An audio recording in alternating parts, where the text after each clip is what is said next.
ৰাজ্যৰ লাখ লাখ নিবনুৱালৈ ইতিমধ্যে ভাল খবৰ দিছে ৰাজ্যৰ মুখ্যমন্ত্ৰী ডক্টৰ হিমন্ত বিশ্ব শৰ্মাই। আমি আপোনালোকক জনাইছো ৰাজ্যৰ লাখ লাখ নিবনুৱালৈ ইতিমধ্যে ভাল খবৰ দিছে ৰাজ্যৰ মুখ্যমন্ত্ৰী ডক্টৰ হিমন্ত বিশ্ব শৰ্মাই। অসমত শীঘ্ৰে বৃহৎ নিযুক্তি প্ৰক্ৰিয়া ইতিমধ্যে আৰম্ভ হ'ব। এই মুহূৰ্তত আমি ফোন স্ক্ৰীনৰ জৰিয়তে খবৰ জনাবলৈ চেষ্টা কৰিম।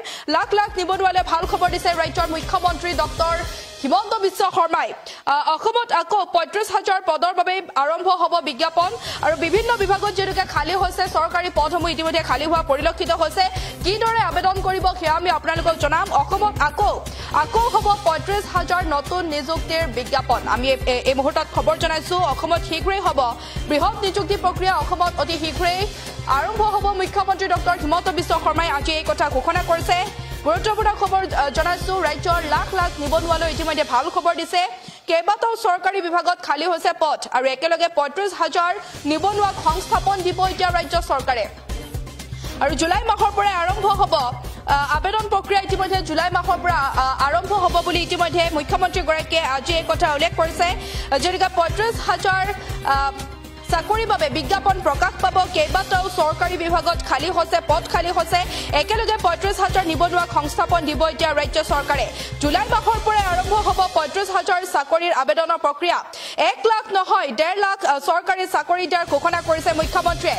লাখ লাখ নিবনুৱালৈ ইতিমধ্যে বৃহৎ ঘোষণা কৰিছে মুখ্যমন্ত্ৰীগৰাকীয়ে। অসমত শীঘ্ৰেই হ'ব বৃহৎ নিযুক্তি প্ৰক্ৰিয়া। মুখ্যমন্ত্ৰীগৰাকীয়ে কি কৈছিল সেয়া আমি আপোনালোকৰ মাজত লৈ আহিছো।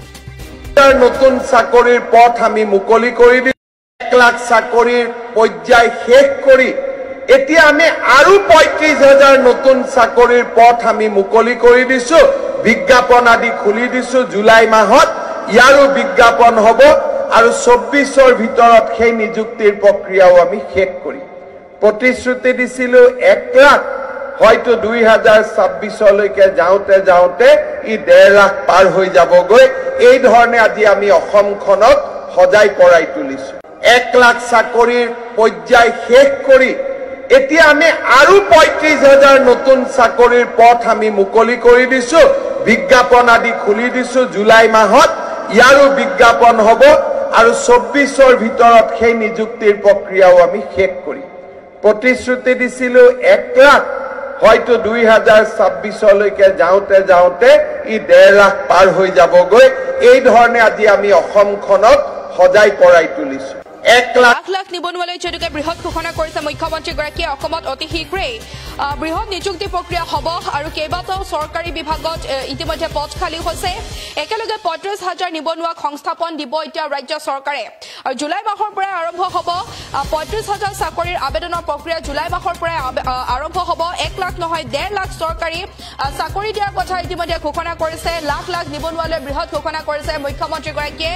জুলাই মাহৰ পৰা যেনেকৈ আবেদনৰ প্ৰক্ৰিয়া আৰম্ভ হ'ব বুলি ইতিমধ্যে উল্লেখ কৰিছে ৰাজ্যৰ মুখ্যমন্ত্ৰীগৰাকীয়ে। লগতে ২০২৪ চনৰ ভিতৰতে চাকৰি দিব বুলি ৰাজ্যৰ মুখ্যমন্ত্ৰীগৰাকীয়ে এই কথা উল্লেখ কৰিছে। আমি আপোনালোকক জনাইছো জুলাই মাহৰ পৰাই আৰম্ভ হ'ব আবেদনৰ প্ৰক্ৰিয়া। ১ লাখ নহয় ১.৫ লাখ চৰকাৰী চাকৰি দিয়াৰ লক্ষ্য এতিয়া বান্ধি লৈছে ৰাজ্য চৰকাৰে। আৰু ১ লাখ লাখ নিবনুৱালৈ ভাল খবৰ দিছে। এতিয়াৰে পৰা নিবনুৱাসকলে চাকৰি বিচাৰি হাবাথুৰি খাবলগীয়া কোনো ধৰণৰ কাৰণ নাইবা বহিৰাজ্যলৈ যাব নালাগে, কিয়নো ৰাজ্য চৰকাৰে অসমতে সংস্থাপন দিব এতিয়া নিবনুৱাসকলক। আমি আপোনালোকক জনাইছো যেনেকৈ লোকসভা নিৰ্বাচন সমাগত। লোকসভা নিৰ্বাচনৰ এই সময়ছোৱাতে ক'ব লাগিব ৰাজ্যৰ মুখ্যমন্ত্ৰীগৰাকীয়ে যেনেকৈ লাখ লাখ নিবনুৱালৈ বৃহৎ ঘোষণা কৰিছে। অসমত অতি শীঘ্ৰেই হ'ব বৃহৎ নিযুক্তি প্ৰক্ৰিয়া।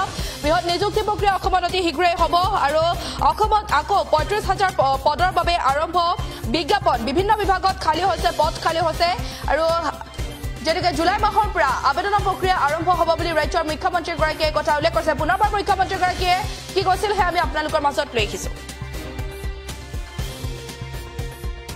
পৰ্যায় শেষ কৰি এতিয়া আমি আৰু ৩৫,০০০ নতুন চাকৰিৰ পথ আমি মুকলি কৰি দিছো। বিজ্ঞাপন আদি খুলি দিছো। জুলাই মাহত ইয়াৰো বিজ্ঞাপন হ'ব আৰু ২৪ৰ ভিতৰত সেই নিযুক্তিৰ প্ৰক্ৰিয়াও আমি শেষ কৰিম।